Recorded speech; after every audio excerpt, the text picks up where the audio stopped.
Students, आज हम कक्षा 7वीं विषय हिंदी में कविता क्रमांक 2 फूल और कांटे ये देखेंगे।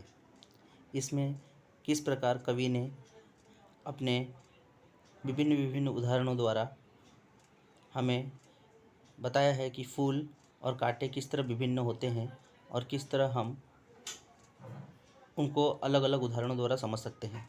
तो चलिए देखते हैं आज की कविता फूल और कांटे। कविता में इसके कवित्री हैं अयोध्या सिंह उपाध्याय। इसके कवि हैं।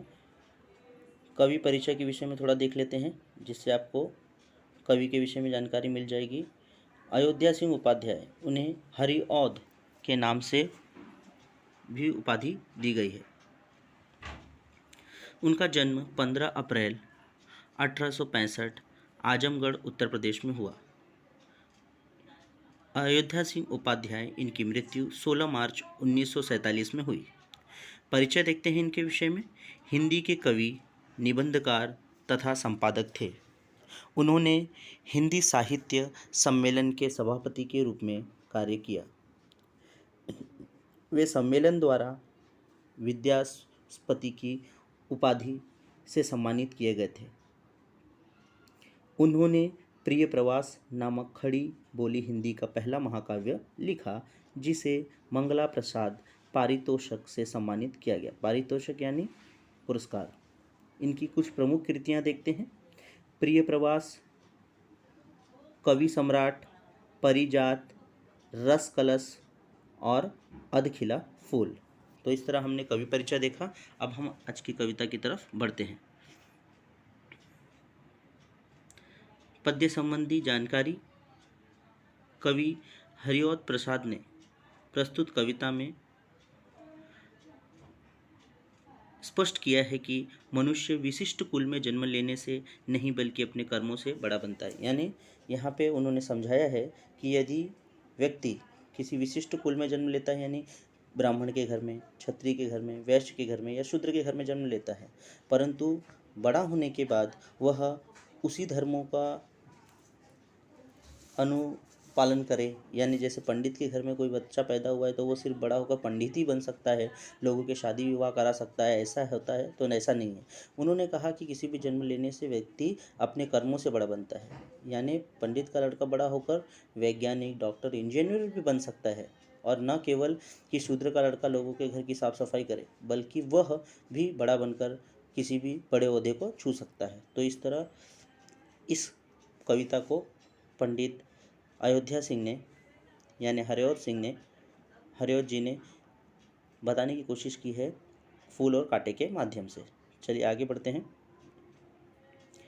है जन्म लेते जगह में एक ही पौधा उन्हें है पालता, रात में उन पर चमकता चांद भी एक ही सी चांदनी है डालता। इस पंक्ति का अर्थ समझेंगे, उसके पहले कुछ शब्दार्थ हैं। जन्म यानी जन्म, पौधा यानी छोटा पेड़ या रोपण जिसे आप कहते हैं, रात्र यानी रात्रि, चांद यानी चंद्रमा। तो इसका अर्थ समझ लीजिए। है जन्म लेते जगह में एक ही पौधा उन्हें पालता। यानी कहने का अर्थ है, कवि ये कहना चाहते हैं कि जिस तरह फूल और कांटे एक ही जमीन पर पैदा होते हैं, एक ही जगह पैदा होते हैं, परंतु उन्हें एक ही पेड़ पाता है। जैसे आप गुलाब का पेड़ देख लें, गुलाब का पौधा देख लें, गुलाब के पौधे में फूल भी खिलता है और साथ में कांटे भी होते हैं। यानी अर्थात कवि कहना चाहते हैं कि एक जो गुलाब का पौधा है वो ज़मीन के पर उगता तो है, परंतु उसमें फूल और कांटे दोनों समाविष्ट होते हैं। रात में उन पर चमकता चांद भी एक ही सी चांदनी है डालता है। यानी फूल और कांटे दोनों एक ही पेड़ में है। जिस तरह आप नीचे देख सकते हैं चित्र में, फूल और कांटे एक ही पेड़ में है, लेकिन रात की चांदनी फूल पर जिस तरह चांदनी फैलाती है, उसी तरह उसकी रोशनी, उसकी चांदनी कांटों पर भी समान रूप से बिखरती है। आगे बढ़ते हैं दूसरे पंक्ति की तरफ। मेह उन पर है बरसता एक सी उन पर हवाएं हैं बही, पर सदा ही यह दिखता है हमें, ढंग उनके एक से होते नहीं। इसमें कुछ समानार्थी शब्द हैं, उन्हें देखते हैं। मेह यानी बादल, हवा यानी पवन, सदा यानी हमेशा, ढंग यानी तरीका। मेह बादल यानी क्लाउड, हवा पवन यानी वाइंड, सदा यानी ऑलवेज, ढंग यानी एक प्रकार का तरीका जिसे आप कह सकते हैं, या वे विच वी यूज। मेह उन पर है बरसता एक सी उन पर हवाएं हैं बही। जैसे आपने पिछले पंक्तियों में देखा कि एक गुलाब का पेड़ एक जमीन पर उगता है, उसमें फूल और कांटे दोनों समान रूप से समाविष्ट होते हैं, परंतु उसकी चांदनी न फूल और न कांटे में किसी प्रकार की अलगाव या डिफरेंस करता है, बल्कि दोनों पर समान रूप से चांदनी फैलाता है। उसी तरह जब बारिश होती है, बादल बरसता है, तो उन दोनों फूल और कांटों दोनों पर बरसता है। न केवल ऐसा कि फूल पर बरसे और कांटे पर न बरसे, ऐसा नहीं होता। और साथ में जो हवाएं बहती हैं वह भी समान रूप से फूल और कांटे दोनों पर बहती हैं। पर सदा ही यह दिखता है हमें, ढंग उनके एक से होते नहीं। जिस तरह यहाँ पे आपको समाज में कुरीतियाँ हैं कि हम उच्च जाति वाले लोगों को ज़्यादा सम्मान और निम्न जाति वालों को कम सम्मान देते हैं, उसी तरह उन्होंने फूल और कांटे के संबंध में या फूल और कांटे के माध्यम से हमें ये समझाने की कोशिश की है कि जिस तरह फूल और कांटे एक ही पेड़ में होते हैं, समाज में छोटे और या जिसे आप कह सकते हैं ऊंच और नीच जाति के दोनों लोग रहते हैं, परंतु इसमें हम ऊंची जाति वालों को ज़्यादा दर्जा और नीचे जाति वाले को कम दर्जा क्यों देते हैं, ये हमें समझ में नहीं आते। ये मानसिक कुरीतियाँ हैं।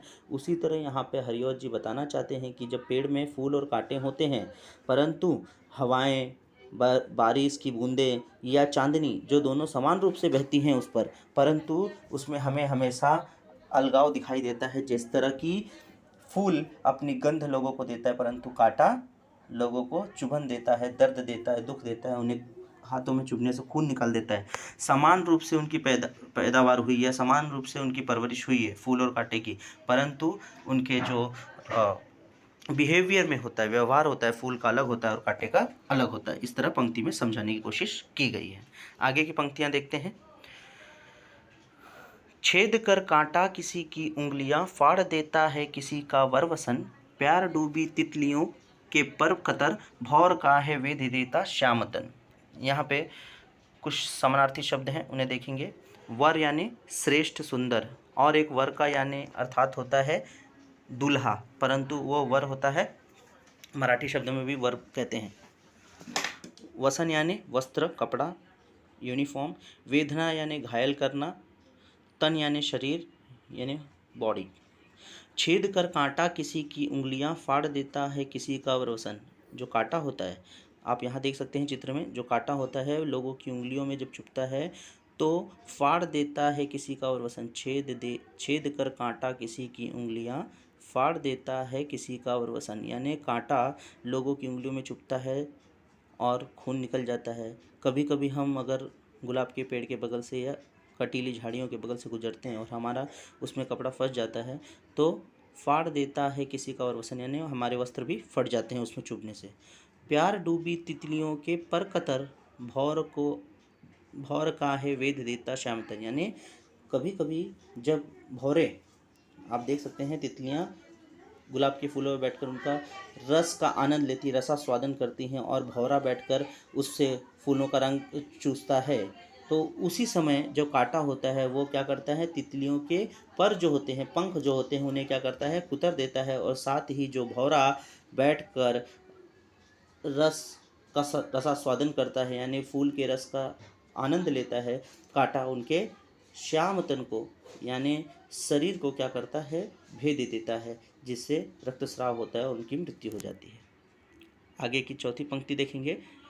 फूल लेकर तितलियों को गोद में, भौर को अपना अनूठा रस पिला।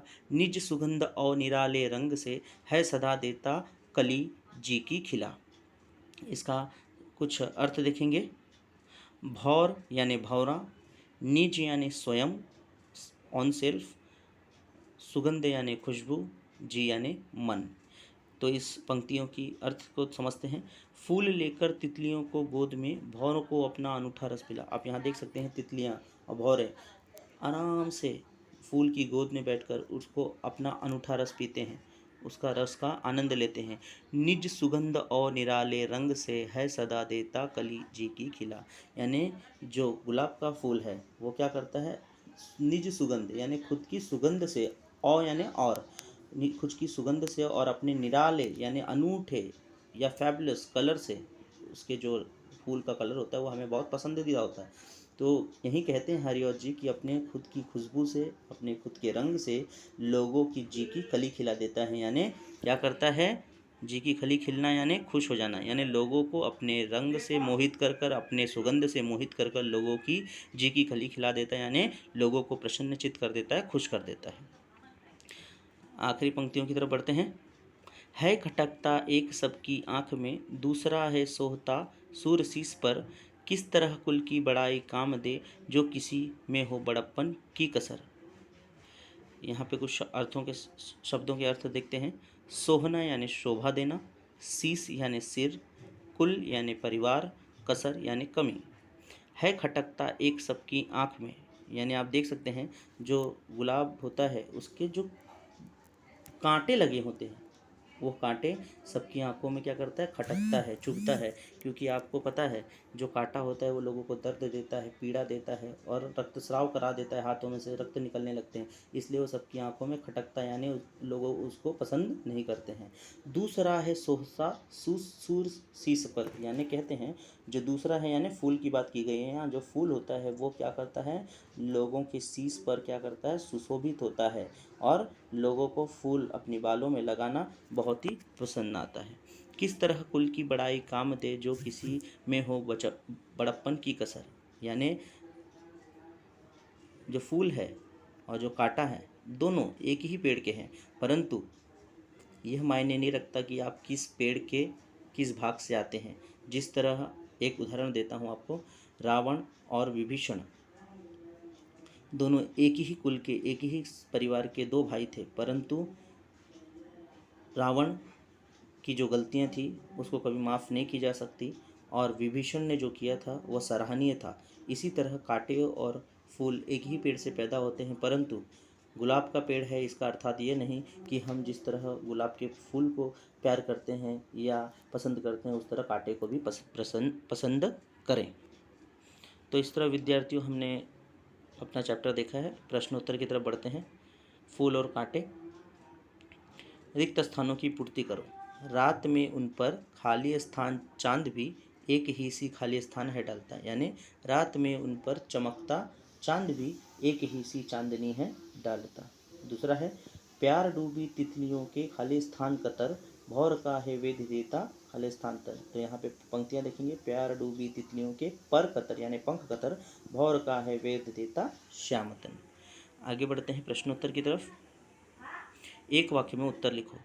पहला प्रश्न, फूल किन को गोद में लेता है? फूल तितलियों को गोद में लेता है। प्रश्न क्रमांक 2, बड़प्पन की कसर रह जाने पर क्या काम नहीं देती? बड़प्पन की कसर रह जाने पर कुल की बड़ाई काम नहीं देती। तीसरा है, कौन एक सा बरसता है? मेघ एक सा बरसता है, मेघ यानी बादल। और आखिरी प्रश्न है, फूल किनको रस पिलाता है? फूल भौर को यानी भौरे को रस पिलाता है।